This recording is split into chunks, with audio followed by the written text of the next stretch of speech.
Well, hello there. Welcome to Every Nation Bryanston Online. Silvio Noche here. And as usual, it is always a privilege to hang out with you every single Sunday. Now, if you're watching this, whether on YouTube or online platform, and you are new, first or second time, we would love to connect with you. So on YouTube, you can click the connection card under this video. On the online platform, go to our chat right now and you will find a link to our connection card. Now, as you fill out the form, which will probably take you about a minute, if not less, right at the bottom of the form is 3 different charity options. What we like to do here is that as you fill out the form and you choose one charity, we will give a gift of 100 Rand just because you tuned in. We'll send that gift through to the charity of your choice because we really enjoy blessing the city whenever we can. So glad that you're here and hope that this Sunday will be meaningful to you, or at least this sermon will be meaningful to you. Before we get into the word, I want to just share a few things. Firstly, thank you to everyone who came through, dropped off food, dropped off blankets, dropped off clothes that will be going out to Deep Sleuth and to the Cherish Foundation. So thankful for you for doing that. And it was so cool seeing you. You looked great. You look awesome. Great catching up, having a bit of laugh time. So really glad that I got to see some of you. Secondly, as you know, the president has made an announcement regarding the opening of gatherings, which means in our context, we're allowed to gather up until 50 people. Now, although we're allowed to gather up until 50 people, we currently feel that we need to spend a few more weeks before we go back into physical services. So in our context here at Every Nation Bryanston, we will not be meeting physically right now or immediately. We will be communicating with you online on Sundays, also through other platforms, Facebook, Instagram, and also our WhatsApp group to let you know when exactly we will be opening. But we are currently looking at a span of the next 3, maybe even 4 weeks. So please do keep us in prayer as we continue to figure out the wise way to do this in both serving you and being mindful of the context of our community. So again, we are not going to be opening this Sunday, but in about 3 to 4 weeks time, we are hoping that we will have an opportunity to open. We will let you know and communicate as well as we can and in advance as we can. We are continuing with our series, Voices. These are a bunch of sermons that I have felt from the Lord to kind of speak directly into our Bryanston context in somewhat of a prophetic sense. Again, we don't know how long this is going to go, but for as long as it's going to go, I hope that it is helping you, adding value to your life, and that you feel engaged, and that the Lord is speaking. The voice of God is speaking directly to you. Today, we continue, and today I want to share a message entitled The Anatomy of Obedience. And so Jesus gave us a new norm of greatness. If you want to be important, wonderful. If you want to be recognized, wonderful. If you want to be great, wonderful. But recognize that he who is greatest among you shall be your servant. Our message is a word, and our duty is to preach it, to speak to others what God has spoken to us and given us in the Scripture. But hundreds of millions have never heard the gospel of Jesus Christ. And my dear friend, we must be dynamic in our evangelism. How many souls have you personally won for Christ this year? It's a humbling thing to come to the foot of the cross and repent of your sins and receive Christ. But I tell you, no man shall enter the kingdom of heaven unless he comes. Thine is the kingdom and the power and the glory forever and ever. and heaven. And when you get through with all of the forever, then amen. There are three things that keep me up at night personally, or at least regularly. One is dignity. My father, Zuzile, gave me my name, my surname, Noche. He got it from Dubleke Puza, my grandfather, who in turn got it from my great-grandfather. My wife was gracious enough to take on this name, and together we've given this name to our kids. Now, what keeps me up at night is, am I living the kind of life before God and before men that my kids can be proud of? That when they walk in the world, they're able to walk in the world with their heads held up high because they know where they come from and they're proud of their heritage. The second thing that keeps me up at night is my family. Now, one of the prayers that I pray regularly and sometimes gets answered, but doesn't always get answered is, Lord, like, let me go through the stuff. Like, I don't want my child to be sick, or I don't want my... It just doesn't get answered all the time. Truth be told, I've had to walk through with my kids when my kids were bullied in school, or my wife grieving or being betrayed. Those things, they keep me up. I just struggle to watch and see my family in pain. The last thing that keeps me up at night is you. Every Nation Bryanston. Now, I've never been a senior pastor before, and if that's the first time you're hearing that now and you're reconsidering whether you should be a part of this church, I don't blame you.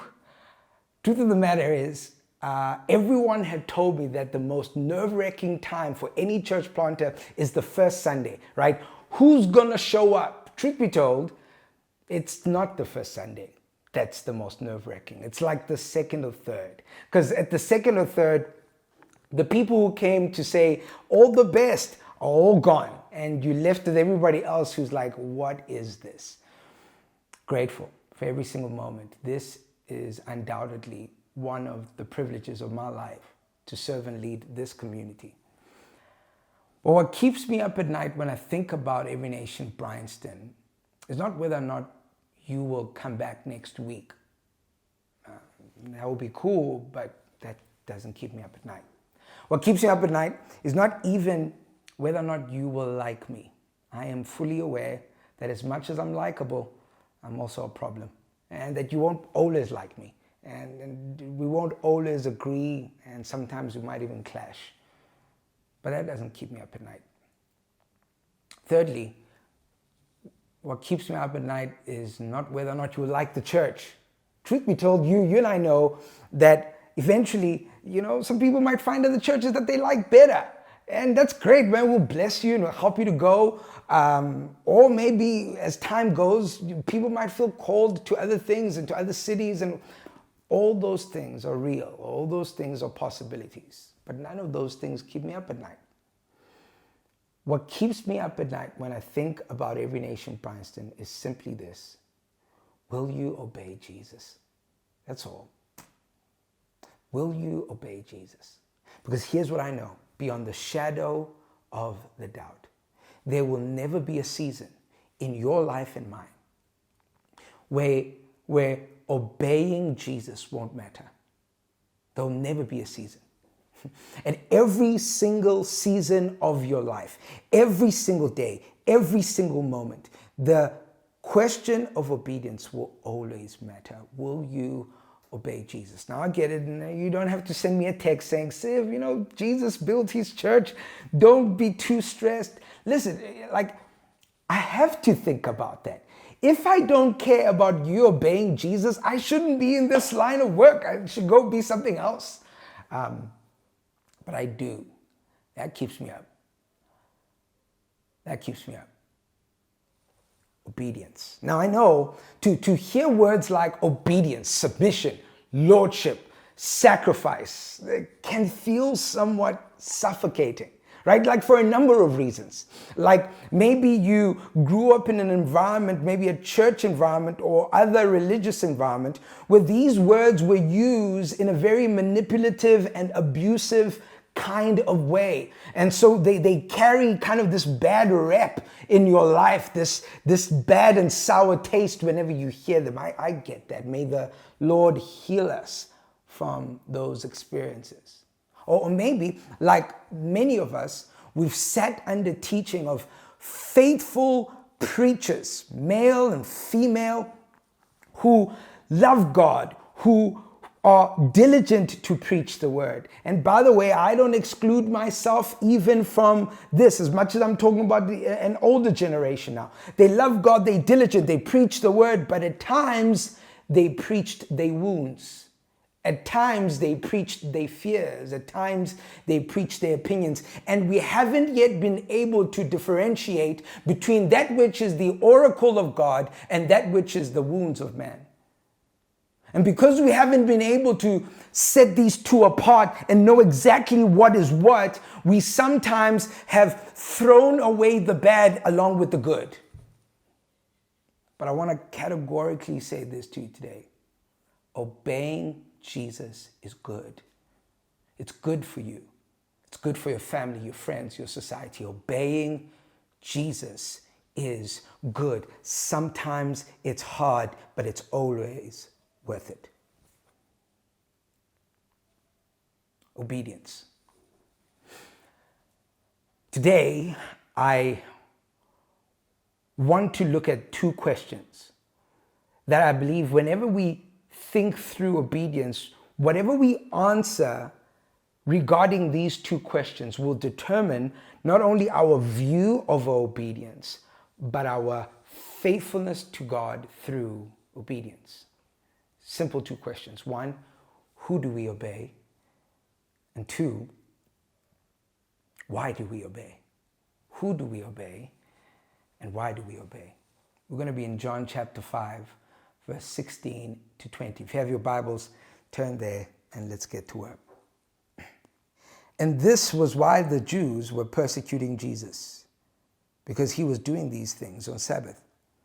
But Jesus answered them, "My Father is working until now, and I am working." This was why the Jews were seeking all the more to kill him, because not only was he breaking the Sabbath, but he was even calling God his own Father, making himself equal to God. So Jesus said to them, "Truly, truly, I say to you, the Son can do nothing of his own accord, but only what he sees the Father doing. For whatever the Father does, that the Son does likewise. For the Father loves the Son and shows him all that he himself is doing, and greater works than these will he show him, so that you may marvel." Lord, help us today as we read your word. Amen. The context of the verses we just read is actually found in a story where Jesus heals a paralytic who has been paralyzed pretty much for 38 years. It's all happening by the pool of Bethesda. Now, the pool of Bethesda is a bit of a weird story, mysterious story. The story goes that supposedly, supernaturally, every now and again this pool would be stirred. And whenever it was stirred, whoever would be able to get to the pool as fast as they can, they would be healed. And so they were, according to historians, probably hundreds, if not more, people surrounding this pool who were sick with different things, blind, deaf, paralytic, lame, whatever. And they were all waiting for the stirring. Jesus comes on Sabbath, and he goes to a paralytic man who had been paralyzed for 38 years and heals him. This guy picks up his mat, starts to walk. It's borderline pandemonium. He's telling people, he's sharing, he's going to religious leaders to go and share this. Eventually, as the religious leaders hear this, these Jewish leaders, they kind of come through to Jesus to confront him, because why is he healing someone on Sabbath? You should not be working on the Sabbath. Think about this for a moment. Jesus is being accused and condemned for doing a good thing on a wrong day. That should preach somewhere right? How Jesus is willing to go through all kinds of restrictions, all kinds of you can't do this because he's willing to break all kinds of barriers purely to get to you, to heal you, to give you grace, to love you, to extend his compassion towards you. Nothing can stop his presence from coming to you because he's just that kind of God who does good things on wrong days. So the religious leaders are completely freaking out. They are so upset. And supposedly this is when the persecution of Jesus starts. Now, as a note here, note this, that Jesus delivers someone of their suffering, and in so doing, he gets delivered into his suffering. He now gets persecuted and starts being persecuted because he healed someone else. He helped and delivered someone else. And Jesus, in the midst of this conversation with the religious leaders, responds to them by saying this: my Father is working until now, and I am working. I know this sentence doesn't mean much to us, but it was amazing to the people who had heard it. That the religious leaders, anyone who was around them, all of them started freaking out so much that in verse 18 it says, this was why the Jews were seeking all the more to kill him, because not only was he breaking the Sabbath, but he was even calling God his own Father, making himself equal to God. Now, in that time, for Jesus to say that God was his Father was to somehow claim that God has a son in which all his embodiment is in. A father, for instance, in those days would take their firstborn child or their only begotten son out into the marketplace. They would show the son how to do the work of the family, to pass on the trade. So much so that after they had showed him everything, now this son would walk into the community with the same authority as his father did. Therefore, when the community looks at the son, they see the father. When the community speaks to the son, it's as if they're speaking to the father, and they begin to trade because the son has the same authority as the father. Jesus, in this text, claims that he is God. Now, many different religions like to say that Jesus never said that he is God. They like to say that Jesus is not God, but he's a good prophet. He's a great teacher. And there is nowhere in the Bible that Jesus claims to be God. Well, this is one of those places. And the reason we know that is not because of our 21st century understanding of the text, but it's when we realize what the people in the day were hearing Jesus say when Jesus was saying it. What they were hearing was very clear. He is claiming to be God. He is claiming to be equal with God. He is claiming to be the great I am, the pre-creation existing kind of God, the one who needs no help from the outside to be who he is, the self-sufficient God. This is what Jesus is claiming to be, and as a result, the Jewish leaders are enraged to the point where by now they are planning, plotting, desiring to kill him because he is claiming to be God. I know what you're thinking. Siv, this is Christianity 101. Why are you sharing this? We know that Jesus is God. That's partly why we're here. My question to you is, are we obeying him like he is God? Or are we obeying him like he's a good teacher, like he gives great advice? Are we obeying him like he is a nice guy? Are we obeying Jesus like he is God? Are we obeying Jesus fully aware that he is not a good man, he is the God man? Are we obeying Jesus fully aware that he's not just the lamb, he is the lion? Are we obeying Jesus fully aware that he's not just the sacrifice, but he is the sovereign king? You see, when you read further, John chapter 5, it goes on to say in verse 21, For as the Father raises the dead and gives life, so also the Son gives life to whom he will. What's Jesus saying? He himself as the Son will give life to whom he desires because he's God. Continue. Verse 22, the Father judges no one. Now this is for those of you who like to think Jesus is a nice guy and that Jesus in the New Testament is so much nicer than God in the Old Testament. Right here, let's read this text. The Father judges no one, but has given all judgment to the Son, that all may honor the Son just as they honor the Father. Whoever does not honor the Son does not honor the Father who sent him. What's Jesus saying? Jesus is saying, on Judgment Day, you won't be judged by the Father. Mr. Nice Guy will judge you. I am the one who will allow you to go into the fullness of your consequences, the fullness of your trust. It is Jesus.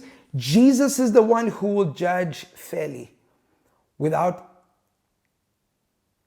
any unequal scales. He will judge completely and fairly. What does this mean for us, right? Like,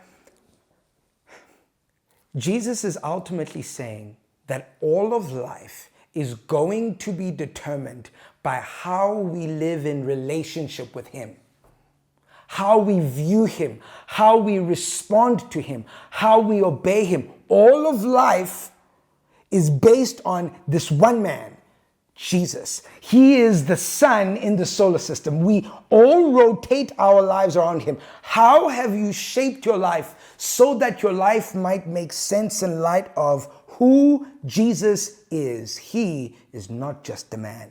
He is not just a teacher or prophet. He is God. Does your obedience reflect that he is God? That he has the first and the last word? That he has the highest word? That he is not just teaching truth, but he is truth? He is aletheia, which is the Greek word for truth, which means reality. That Jesus himself doesn't just teach reality, but he is reality. If then Jesus is God, can I suggest a few things? One, to those of you who might consider yourself to be more conservative in your outlook of life, stop assisting God.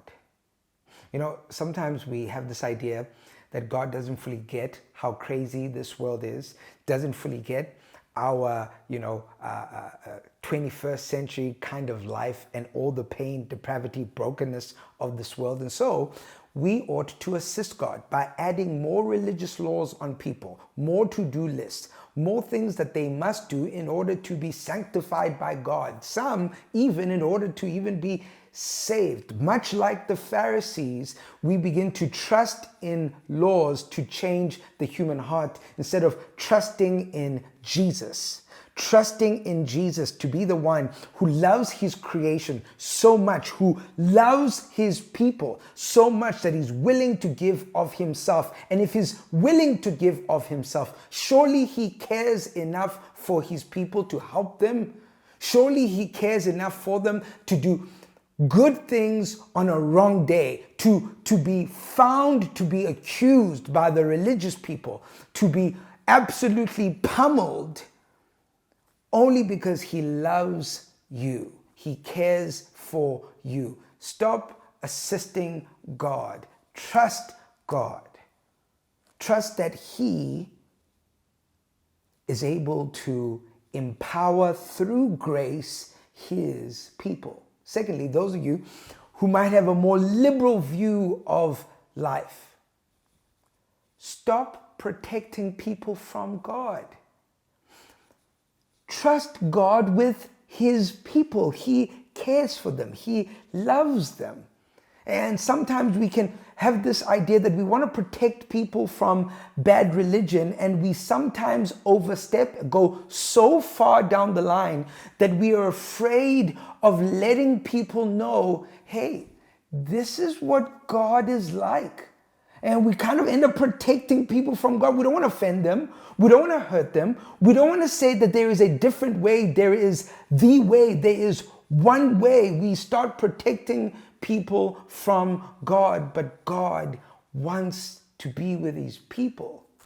You know, I had COVID recently, and I was having a conversation with a friend of mine who also had COVID but was in hospital for a number of days. And he was sharing his trauma of being in hospital and being alone.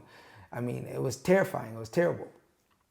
My most traumatic moment, you know, obviously the coughs in the middle of the night, the loss of breath, all those things I understand are very tough. For me personally, the moment I remember just kind of welling up with tears is that my son started walking. Lonwabo, my third and youngest son, he's 1 year old. Started walking. And whenever I would open the door, he would try and walk towards me. But I couldn't hug him, I couldn't hold him, I couldn't grab him, I couldn't do anything with him. And so what ended up happening, he would walk towards me all excited, but I would have to walk back, and one of my other kids or my wife would have to grab him.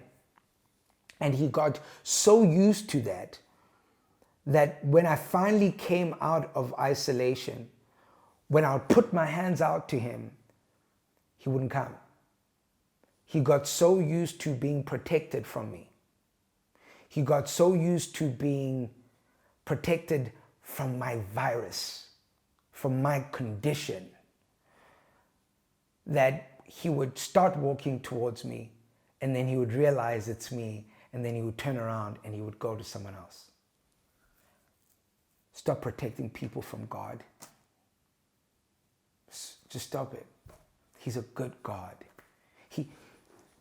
If I could dare just even use words that I shouldn't, if God has a virus, it's a good one. It's one that we all need to catch. Let people come to their Father. Let people go to their Creator.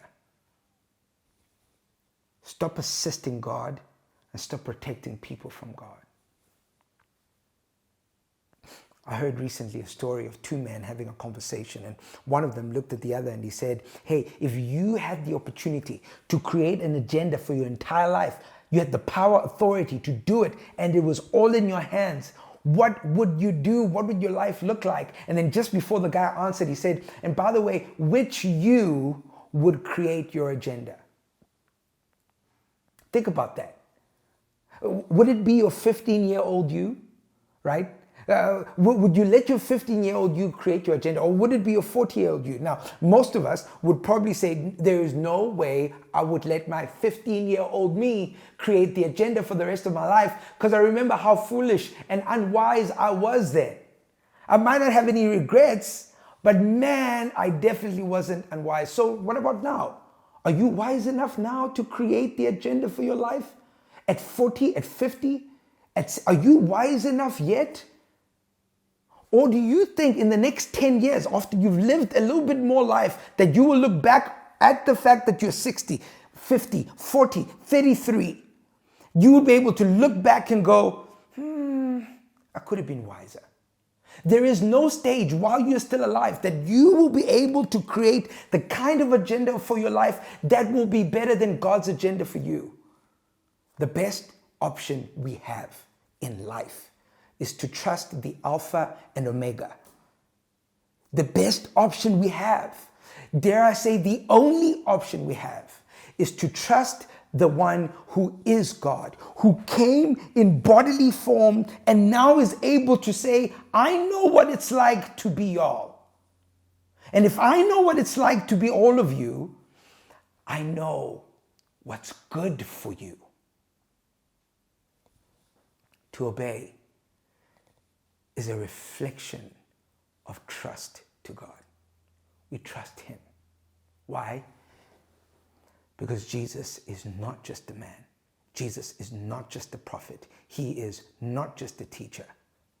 He is God. He has the highest say and He has the last say. We do well to trust Him through obedience, two questions we said we are answering today. One, who do we obey? That is Jesus, who is God. Secondly, why do we obey? The next verse says this: Jesus said to them, "Truly, truly," which colloquially can be translated into the famous words by Jacob Zuma. Listen carefully. "I say to you, the Son can do nothing of his own accord, but only what he sees the Father doing. For whatever the Father does, the Son does likewise." Here's what Jesus is saying: "I have deliberately lived my life with pleasant restrictions because I only want to do what the Father is doing." Jesus, how did you change the world? I only did what I saw the Father doing. Jesus, how did you manage to release such power and love and the kingdom and bring such life to bear in the earth because of your life of 33 years? I only did what I saw the Father doing. Restrictions aren't always oppressive. Sometimes restrictions are wisdom. Ask any parent who has a child of any age that sometimes to say here and not there is really important. For God all the way in the garden to say you can eat any fruit from any of these trees except this one is not oppressive, it's love and wisdom. Jesus deliberately submits himself and restricts himself to do what? To do only what the Father is doing. Why is this important? You see, Jesus does this so that when we are wondering what is God the Father like, that we can look directly to Jesus to know that answer. He does the works of the Father so that when we are wondering of the character of the Father, when we're wondering of the works of the Father, we can see exactly what his works are. And the works of the Father, if you are wondering, are restoration and redemption. This is what he is doing in the world. Whether we feel it, whether we see it, this is what he is doing right now through the people of God, through the church. He intends to bring restoration and redemption into the world. But the next verse opens up the possibility of knowing, why did Jesus obey like this? Why did Jesus, according to Philippians 2, let go of all his prerogatives, all his privilege as God? He didn't let go of being God. He let go of all the privileges of being God. And he took on humanity, according to Philippians 2, the burden of humanity, so that he might come down and dwell with us as the God-man. Why would he do that? Why would he then, now that he's living among us, choose to live life in such a way that although he might have many things that he can do, he only chooses to do the one thing that the Father shows him? He submits wholly to the Father. Why does he obey like this? So radical, so powerful, so profound. Here is the answer, verse 20. For the Father loves the Son. For the Father loves the Son and shows him all that he himself is doing. See, the Father loves the Son is a statement that is very hard for us to grasp. Because this is not the kind of Father that only began in creation, that somehow you and I can go, oh, we understand exactly what they're talking about. No. This is pre-creation kind of love. When the triune God was just with itself, and between themselves as distinct and as eternal and as one as they are, they love for each other. So when Jesus is coming into the world, the love he is talking about when he's saying the Father loves the Son is an eternal, unconditional, untainted love. Do you know what it's like to be loved by love? This is what John says in 1 John. He says, God himself is love. And it is this God who is loving the Son. What do you do with someone who believes that they're fully loved? What do you do with someone who knows that they are fully loved? What can you do? You're gonna kill them? Oh, well, if you kill them, they're just gonna go and be with the Father. Oh, okay, fine. You're not gonna kill them. You're gonna persecute them and hurt them. Well, that's fine. They'll just have an opportunity to serve the Father. What are you gonna do with someone who genuinely believes that they fully loved? What kind of thing can you do to them to remove confidence from their life? To remove a sense of identity from their life? This is Jesus. You've often heard it said, what can God do with a man or a woman fully submitted to him? I also want to suggest, what can God do with a man or a woman fully loved by him? Completely loved by him. And that we genuinely believe. You see, the truth is, you, because of Jesus, are loved with the same passion, with the same eternal love, unconditional love. You are loved by love. The Bible says that whilst we were still sinners, Christ loved us by laying down his life for us.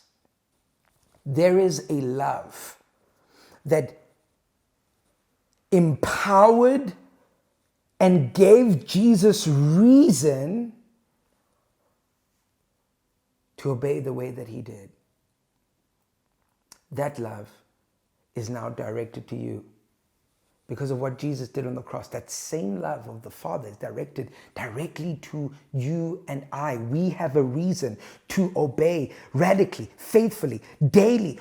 Our reason is that we are completely loved. We are completely known and loved. You see, it's one thing for someone to not know you, but it's a whole nother thing for someone to completely know you with all that you are and yet completely love you. Completely love you. That love is why we now orientate our lives and the rhythms of our lives around this relationship with Jesus. Because like Jesus, you see, Jesus left to the world the results of his relationship with the Father. So you and I will live our entire lives, and the goal is to leave behind the fruits of our relationship with the Father. This is why I get frustrated sometimes when we're talking about work, that somehow the best we can do for Christian people in the workplace is say, be nice people. No! We've got work to do. We've got things to start, places to go, people to empower, flourishing to release into the world. When you read this, right in Genesis, we find that the foundation of work has always been partnership with God. And the outflow of our work into the world is the fruits of our relationship with the Father. That he loves us and we respond to him out of obedience. And so when we go into our day-to-day, the way we do our day-to-day is primarily based on our relationship with him.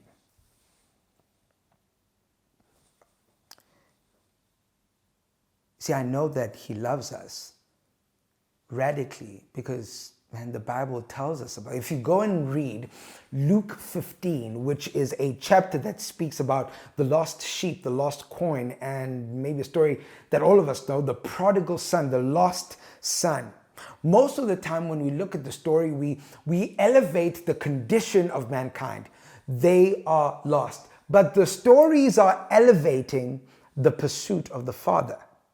That's what the stories are elevating. You see, in the story of the lost sheep, the goal, the focus is not the lost sheep. It's the pursuing shepherd, that he leaves the 99 to go and find the one. In the story of the lost coin, the primary focus is not the coin, but it is the woman who diligently and faithfully tosses everything searching for this one coin. In the story of the prodigal son, the focus is not primarily the sin and the brokenness of the son, or the sin and the brokenness of the oldest son.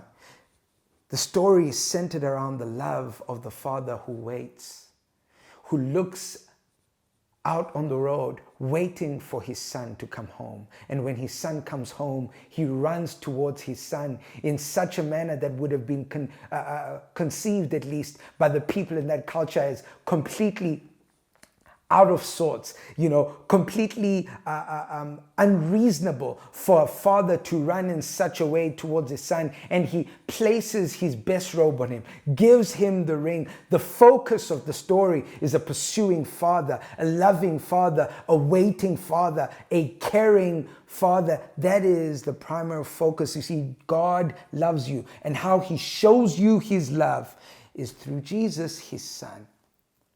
The cross is a reminder of the depth of love that God has for us. This might not always hit us the same way, you see, because our hearts are not always filled with the impact, the reality, and the experience of the love of God. Now, in Bible day, when people used to speak about the heart, they viewed the heart as the seat for the mind, the will, and the emotions. And the reality of the love of God has to hit us at all levels. You see, sometimes it hits us at our emotion, and we get very excited, but there is no obedience. Sometimes it hits us in our mind, and we are filled with robust ideas of how amazing and precious God is, but we don't trust him with our emotions. We don't let him into our soul, and still we live disobedient lives. Other times it hits us in our will, and we are constantly doing the right thing, but we have an idea of God that's false, and still our emotions are caught up and imprisoned in trying to impress people and trying to fit in to religious culture. You see, the love of God needs to hit us at all angles, needs to fill us in all the levels of our life. And the only way to do that is that we need to reconsider the rhythms of our life and begin to live our lives in such a way that our relationship with Jesus is the most important thing in our lives. You see, because when that love hits us, it changes how we obey. Why? Because we know why we obey. We obey because we are fully and completely loved. On your worst day, you're loved. On your best day, you're loved.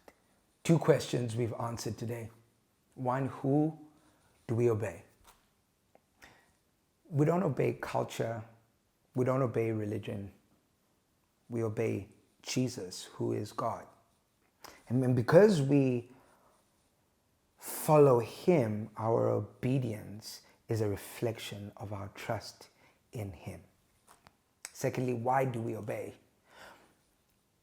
We don't obey because we want to earn his salvation.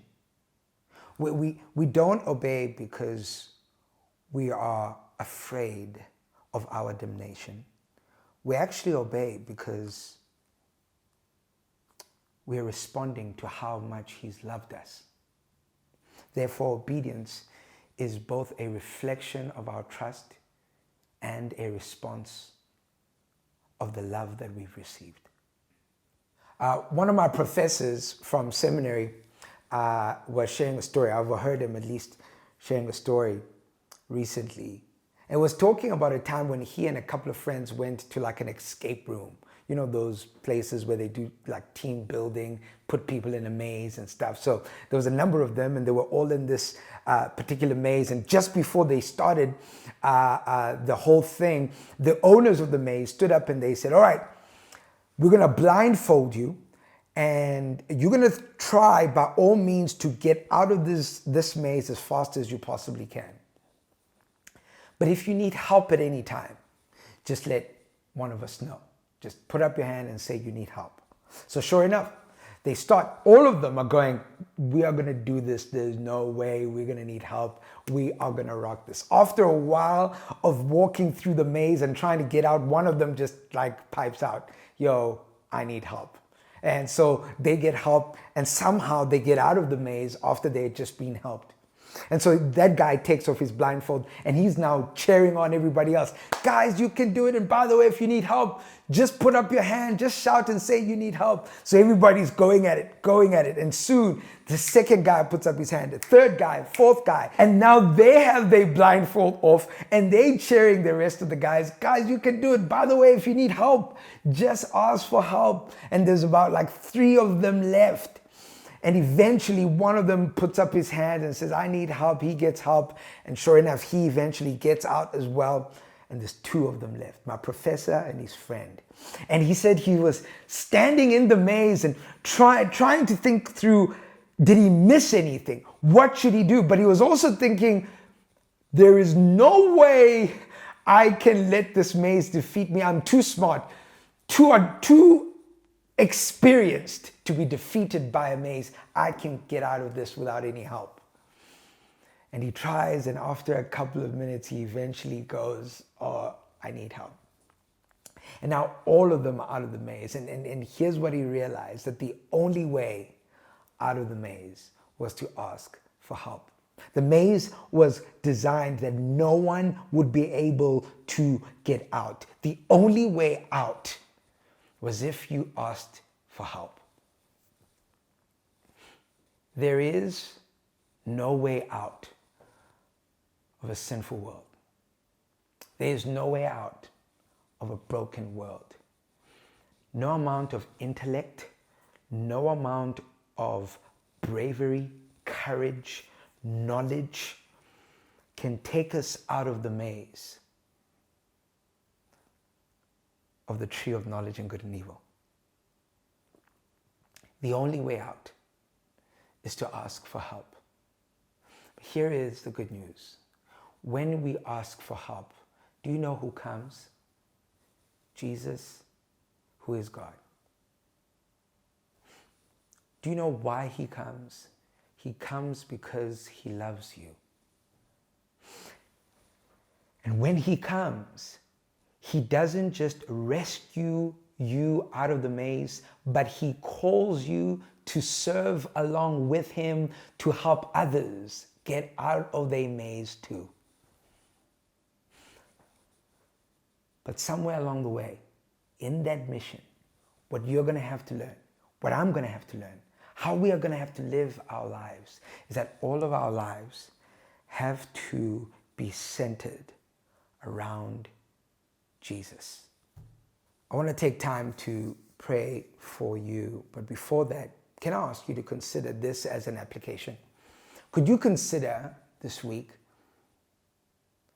how you could possibly reshape or reorganize your life in such a way that your relationship with God would become the primary thing that impacts everything in your life? How could you reorganize your world in such a way that your relationship with God would become the primary thing that impacts everything in your life? Lord, I do pray for everyone listening. I pray, Lord God, primarily for those who are caught in the maze and who need help. I pray that right now, Lord, you would heal them. You would show how much you love them. You would restore them. You would comfort them. That, Lord, even as we respond to you, that there would be a healing that happens in throughout our community. All of us need your healing, your refreshing during this time. Help us, Lord, to live our lives responding to you with obedience, trusting you reflected through obedience. And Lord, we ask for the presence of the Spirit of God every day as we follow you. In Jesus' mighty name. Hey, if you know you're stuck in that maze and you want to make a step right now to follow Jesus, I want to encourage you right now to click on our link that says you want to make a commitment to follow Jesus. We want to help you to know how to follow him, how to walk with him. You know what it's like to be stuck in that maze. You don't have to be. Regardless, whether you stepped away from Jesus or you don't even know him and this is your first time, he loves to help those who ask for help. So do that today. Bless you. Hey family, thank you so much for tuning in. I hope that sermon was helpful to you, added value to your life. And really pray that even as we are going through this season, not just as a nation, but also as a church, that the voice of God will be clear to your life, directing you, helping you, encouraging you during this season. I want to deeply, highly, greatly encourage you to join a Connect group. Don't do this journey alone. Be in community. Sign up for a group right now. Also, we have a phenomenal Pathways class that you won't regret being a part of. It's a 4-week course that happens every Sunday over Zoom at 2 o'clock. If you want to join that group of people who are literally answering the question, how do you take your next step in knowing God and making him known? If that is something you want to know and grow in, sign up for our Pathways class today and one of our leaders will be in touch with you. Now, as usual, may the Lord bless you and keep you. May the Lord cause his face to shine upon you and be gracious to you. May the Lord lift up his countenance upon you and give you shalom now and forever. Amen. My life is the pen of a ready writer.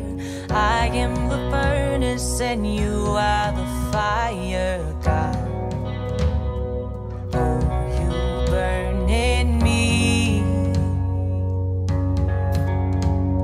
My soul is ablaze with a glorious theme. My heart has been stirred by the love of a